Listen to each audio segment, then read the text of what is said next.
word affirmed. We sort of sensed that at the beginning of almost every Triple Crown year. So first, would you talk about that entire experience, the two horses, the animals, the personalities involved, and then really how you see that evolving again? And I suppose what you just said about the breed has something to do with whether or not it'll ever happen again.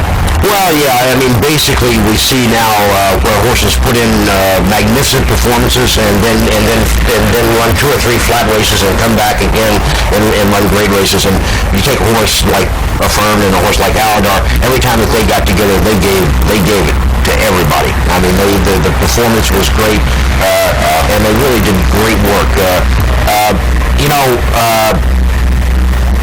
Rivalries are made not just with one contest, but they're made with repeated good performances by the individuals involved. And those two horses, those two riders, myself and Laz Barrera, and of course the Admiral Markey and the Lucille Markey and the Wolfsons, one of the great things about that entire experience was that there was never a bad word. There was never any reflection or deflection on anybody. Laz Barrera was complimentary. The Wolfsons were complimentary to the Marquis at Calumet, and the Admiral and Miss Marquis were the same. I mean, it just was it was bittersweet. I will not say it was not after the Belmont, and I will tell you a wonderful story about New York sports fans. Is usually, you don't really pay too much attention to somebody, as you're walking out of the paddock or something like that. They want to say something there, that's their privilege, but I'm walking through the paddock at Belmont Park after the Belmont. And to be honest, I'm very disappointed. I thought at the 8th pole we had him, and I thought I was going to vindicate, or Aladar would vindicate himself. So this guy standing there with this huge beer in his hand, and it wasn't the first one he'd had on the day, I can tell. and he leans over to me and he goes, "Hey, Vietch, come here." And I walked over. I thought he was going to, give me a little pat on the back or something like that. And he goes, "You know what Aladar needs?" And I went, "No." He goes, "Barrera." Yes. John, the New York Railbirds. Yes, the best. The best. Can you reflect a little bit?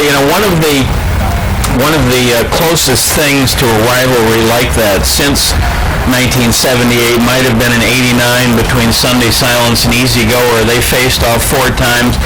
Sunday Silence won 3 of those 4. And I'm sure I could pick out half the guys in the press box today that would tell you that Easy Goer was a better horse. Perhaps he was at Belmont Park. But I guess my question is, Sunday Silence trained by Charlie Whittingham, Easy Goer by Shug McGahee, men who are already in the Hall of Fame. Can you even put into words what it's going to be like to join people like that tomorrow? I really can't.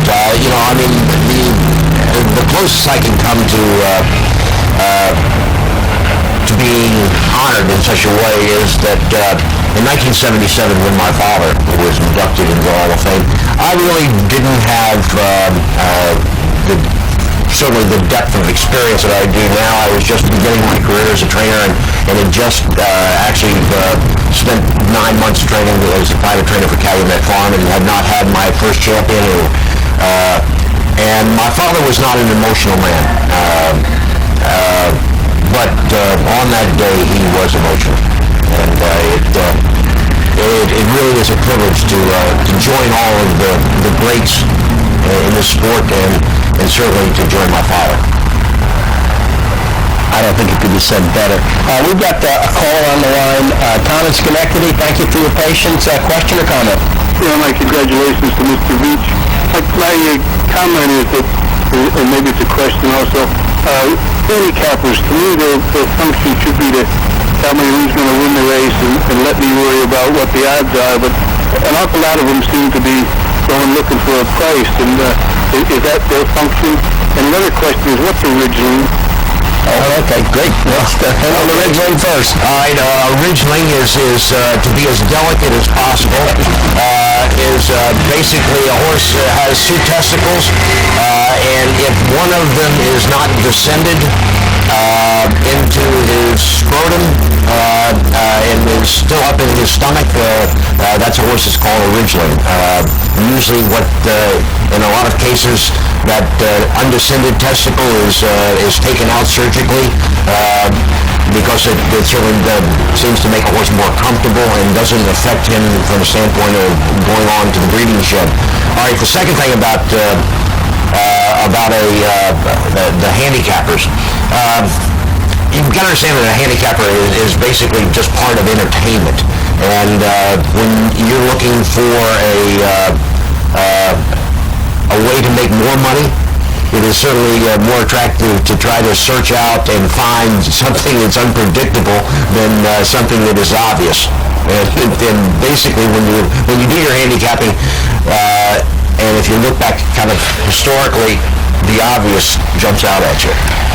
John, speaking of that, kind of in that same vein, when you were going through the confrontation with Affirmed or with any of your other champion horses, did the press put any extra pressure on what you were trying to do? In other words, it's New York newspapers are famous, for trying to put people on the spot. Was any of that transmitted to you on the backstretch? No, not really.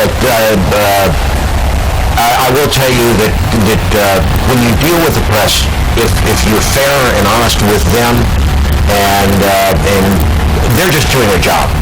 They're trying to get a story, and as long as you cooperate with them to the fullest extent you can, then I will tell you that the press all over, not only here in New York, but all over the country, wherever I went, was very, very good with me, because I found that if I was frank and as generous as I could be with them, they were fair and honest with me. It's only when you try to deceive them or take advantage of them or make them look stupid. Of course, I didn't need them to help me do that. I did that pretty well on my own. No, they were good, and I never had any problem with them. And to be honest with you, I guess the great thing about my career is I worked for two of the greatest racing stables, dynasties, whatever you want to call them. Lucille Markey, Calumet Farm, John W. Galbraith and his family, Darby Dan, and they don't put the pressure on me. And that's where the real pressure comes from a horse trainer. It's like training horses for George Steinbrenner. You win, but you just won by a length. How come it wasn't 15 runs? Okay, we have a caller.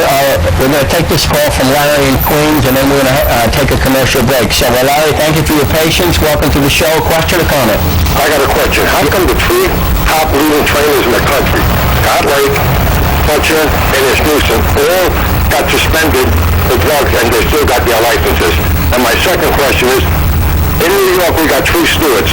One was a piss catcher, one was a vet, and one was my agent's son that never had a day on the racetrack. Okay, thank you so much for the call. I think the fair question here is the notion of suspension and continuing to train. And I guess the issue is that there are sanctions. The sanctions are administered like in any other jurisdiction. And if you're guilty, you do the time, if you will, and then you get back to business. So I think what I hear in the caller's voice really is the question of where in the game, or is there anywhere in the game where someone will lose their license after X, Y, Z, and so on and so forth. I know you hear the frustration in the gentleman's voice. And I certainly can understand that. You basically look at individuals that people make mistakes. All right, veterinarians, trainers. We live in an era where in all sports, medication is applied, and with horses it should be applied humanely. I mean, they are athletes. They do suffer strains and pulled muscles and ailments that modern veterinary science can help them along, make them more comfortable. What we don't want is something that will enhance a horse's performance, make him run better, make him run through the pain, make him able to run when he should not. That's my job. That's what I do in Kentucky, and it's the policing of our industry is part of my function that I do for the Commonwealth of Kentucky as their chief state steward. But everybody's entitled to due process, and everybody's entitled to making a mistake. And when you make a mistake and we are satisfied that it is just a mistake, okay, there is a penalty, but if we do find that somebody that is nefarious, that is trying to manipulate, and then we deal with those people very harshly. A lot of leading trainers have had minor problems where a mistake was made. It was a mistake made maybe by a veterinarian, maybe by a groom, and maybe by the trainer, all right? But you don't give somebody a death sentence for a mistake. But I will tell you that at least in the state of Kentucky, in the Commonwealth, if we find somebody that is doing serious harm to our industry, which we consider a major part of Kentucky's economy, and also to the fans that support the horse industry in Kentucky, we will be very harsh. I just want to follow up. The term mistake, I think what happens, the public perception is that, well, for crying out loud, how many mistakes is someone allowed, and how often do they make the mistake, and so on and so on. And there's that perception. There's also that whole perception of, if someone wins a lot of races, and you're betting against them, then you're looking for a reason why you're not winning, if you will. I think that's part and parcel of the game. I think you make an excellent point. I don't think any sanctions are ever intended to put some out of business, and it's about controlling. It's about a control issue. And I guess that the other question would be the whole notion of what would it take? What does it take? In terms of nefariousness, if you will. For example, we have a trainer on the ground right now, David Jacobson, who many years ago lost his license, and he was out of the game for a long time. And it strikes me right now, and I don't know any of the history of that game, but it strikes me this guy knows how to train, and based on what's happening on the racetrack right now. And it goes back to what you were saying. It seems that part of his livelihood was taken away from him. I don't really know the context of it. So I guess what I'm saying here is that your job is to police the industry. It's not to put people out of business. Well, no. I mean, it basically, there is a fairness to all laws and all rules, and sometimes fairness is not applied evenly, and sometimes it's difficult or almost impossible to do that.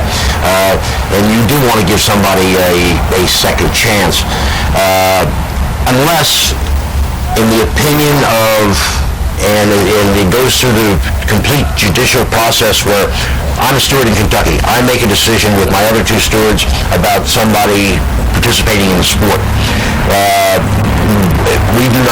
Let's say we do not feel that he should participate in the sport, and take his license away and deny him, then he or she has the right to appeal our decision to the Racing Commission, or in Kentucky it's called the Horse Racing Authority. And then if you're not happy with what they find, then you take it to civil court and let lawyers and judges. So everybody gets their due process. My job is that I'm the front line to protect the public from somebody that is going to take advantage of them. John, we appreciate very much your candor. You have a very important job, and obviously it's something that's very important to folks who are in the game and playing the game. We've got to take a commercial break. We'll be right back after this. You're on the backstretch with Tom Amell, Nick Clay, and John Peace. Thank you so much.